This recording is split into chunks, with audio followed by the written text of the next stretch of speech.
Hello everyone, उम्मीद करती हूँ आप सब अच्छे होंगे। तो आज का हमारा टॉपिक है सर्वनाम।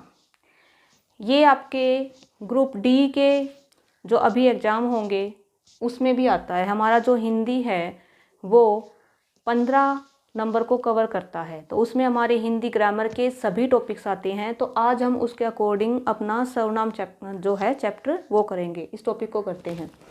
सर्वनाम सभी को पता है कि जो शब्द संज्ञा के स्थान पर प्रयोग किए जाते हैं उन्हें हम सर्वनाम कहते हैं। तो अब पहले ये समझिए कि संज्ञा क्या। संज्ञा जैसे किसी व्यक्ति, वस्तु, प्राणी का नाम। तो हमने कहा कि जो शब्द संज्ञा के स्थान पे, तो मान लो मोहन है, मोहन की जगह हम जब सर्वनाम का प्रयोग करेंगे तो वहाँ पे आ जाता है। अब मोहन की जगह हम कैसे करेंगे।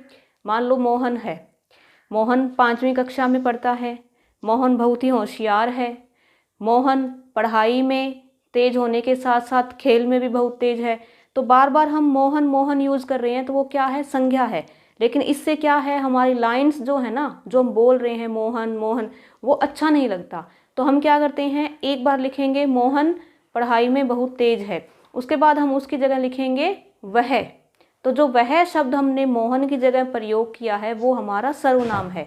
हमने कहा कि वह पढ़ाई के साथ साथ खेल में भी बहुत तेज है, वह अपनी कक्षा में हमेशा प्रथम स्थान पर आता है, वह अपने माता पिता और गुरुजनों की आज्ञा का पालन करता है, वह हर किसी की सहायता करने के लिए तैयार रहता है।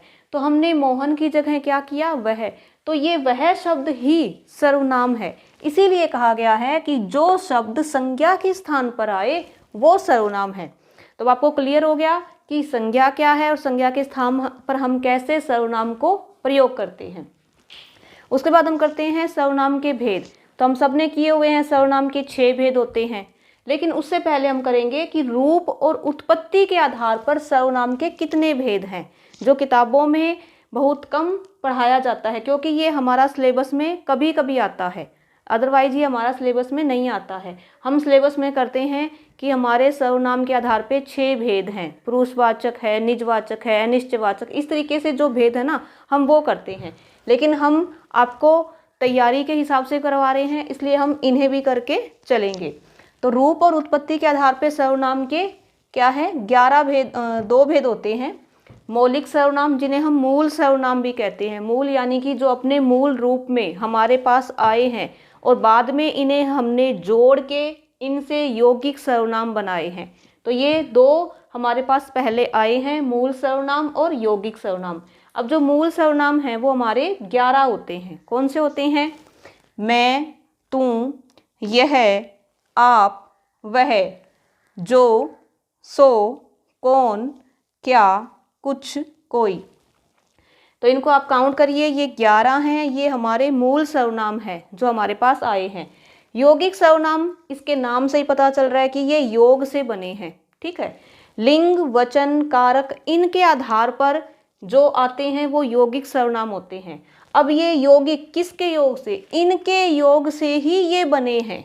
कैसे बने हैं, जैसे मैं से बनाते हैं हम मेरा, मुझे, हम। ठीक है, तू से हमने बना दिया तुम, तुम्हारा, तुम्हें। तो हमने इन्हीं में से क्या है, इनको निकाला है। जो मूल हमारे पास आए हैं, परंपरा से हमें प्राप्त हुए हैं, इन्हीं से हमने इन यौगिक सर्वनाम को बाहर निकाला है। ठीक है, तो ये 11 सर्वनाम हैं, इनके आधार पर हमने इन यौगिक सर्वनाम को बाहर निकाला है। अब हम करेंगे सर्वनाम के जो 6 भेद हम किताबों में पढ़ते हैं। हम करेंगे पुरुषवाचक सर्वनाम। सर्वनाम के 6 भेद होते हैं, ये वाले: पुरुषवाचक सर्वनाम, निश्चयवाचक सर्वनाम, अनिश्चयवाचक सर्वनाम, प्रश्नवाचक सर्वनाम, संबंधवाचक सर्वनाम और निजवाचक सर्वनाम। तो ये हमारे 6 भेद हैं। तो इनमें से पहला हमारा आता है पुरुषवाचक सर्वनाम। तो जो पुरुषवाचक सर्वनाम है उसके आगे 3 उपभेद हैं, लेकिन पहले हम करेंगे इसकी डेफिनेशन कि पुरुषवाचक सर्वनाम किसे कहते हैं। जिसमें अब इसमें पता ही चल रहा है, पुरुष के बारे में ही बात की जा रही है, कि जिसमें बोलने वाला, सुनने वाला या कोई और तीसरा पर्सन जिसके बारे में हम बात करते हैं, उनका जिक्र होता है जहाँ पर, वहाँ हमारा पुरुषवाचक सर्वनाम होता है, कि जिसमें बोलने वाला, सुनने वाला और किसी तीसरे के बारे में बात की जाती है, उसे हम पुरुषवाचक सर्वनाम कहते हैं। अब बोलने वाला किस में आता है, सुनने वाला किस में आता है, और तीसरा पर्सन है वो किस में है। तो जो हमारा इसके 3 उपभेद हैं, उत्तम पुरुष है, ये हमारा क्या है, बोलने वाले के लिए। जैसे कि अब मैं बोल रही हूँ, मैं आपको समझा रही हूँ कुछ भी, या मैं लिख रही हूँ, तो मैं बोलने का काम कर रही हूँ।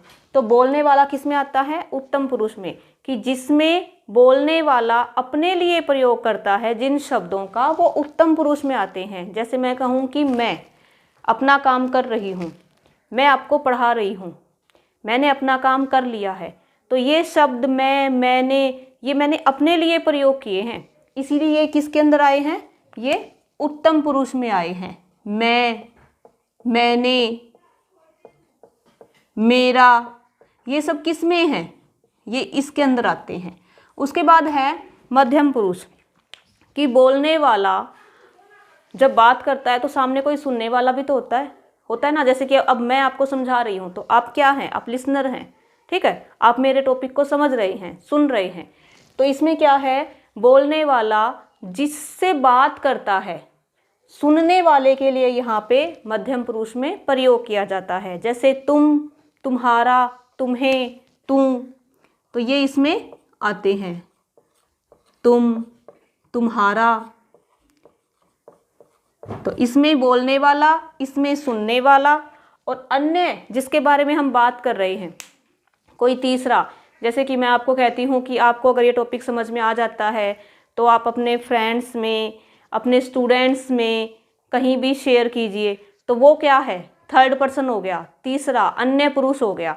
तो वो हमारा अन्य पुरुष में आ गया, कि बोलने वाला अपने लिए प्रयोग करेगा इनका, सुनने वाले के लिए प्रयोग होते हैं मध्यम पुरुष, और अन्य पुरुष जिसमें हम जिसके बारे में बात करते हैं, कि मोहन मेरे घर आया था। अब मैं आपको बता रही हूँ कि मोहन मेरे घर आया था, तो मोहन कौन है, यहाँ पे थर्ड पर्सन है जिसके बारे में बात की जा रही है, तो हमारा थर्ड पर्सन हो गया, इसमें हमारा अन्य पुरुष ही आता है।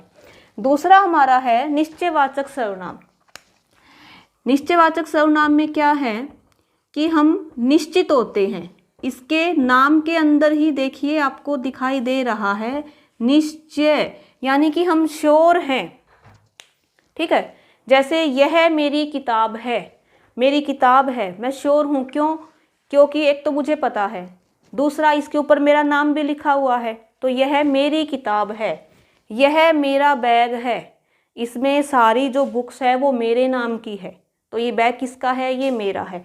तो जिसमें हम श्योर होते हैं, हम निश्चित करते हैं, जिन शब्दों से हमें पता चलता है, निश्चितता धारण की जाती है, तो वहाँ पर निश्चयवाचक सर्वनाम का प्रयोग होता है। तो अभी मैंने आपको एग्जाम्पल बता दिया। उसके बाद है अनिश्चयवाचक। अनिश्चय में हमें पता चल रहा है अनिश्चय, यानी कि हम पूरी तरीके से उसमें श्योर नहीं हैं, हम निश्चित नहीं कर पा रहे हैं कि जो बात हमने कही है वो सही है या नहीं, ठीक है। जैसे कि टेबल पर शायद मोहन की किताब रखी है, अब हमने ये कहा है कि मेज़ के ऊपर एक किताब रखी है, हमें नहीं पता किसकी है, कोई बच्चा अपनी बुक ढूंढ रहा है, मान लो मोहन है, तो हम ये कहेंगे किताब एक मेज़ पे भी रखी है।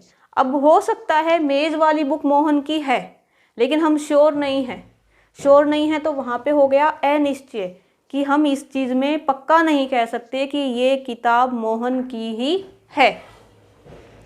दूसरा, फिर तीसरा हम कर चुके, अब है हमारा प्रश्नवाचक।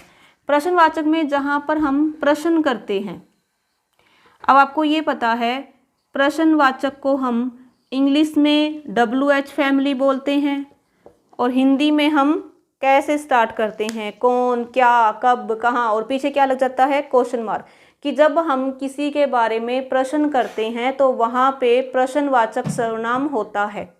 जैसे आप कब जाओगे, मान लो आपको कहीं जाना है, आपकी बस का टाइम हो गया है, तो कोई आपसे पूछ रहा है कि आप कब जाओगे, ठीक है।